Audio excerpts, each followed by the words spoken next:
Hi friends, welcome to Jaya's garden.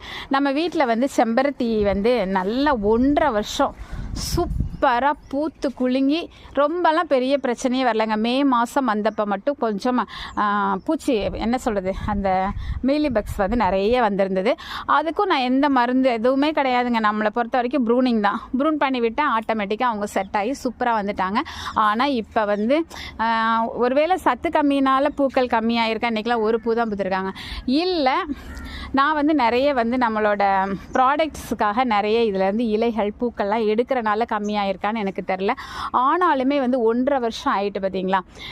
ஒரு வருஷத்துக்கு ஒரு தடவை, ஏன்னா நம்ம வந்து குட்டியாக ஒரு தொட்டியில் தானே வச்சுருக்கோம்.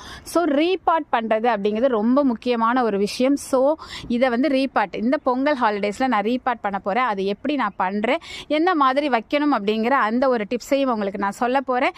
அதை இதுக்கு சப்போர்ட் பண்ணுற மாதிரி நீங்கள் அவங்க வீடியோ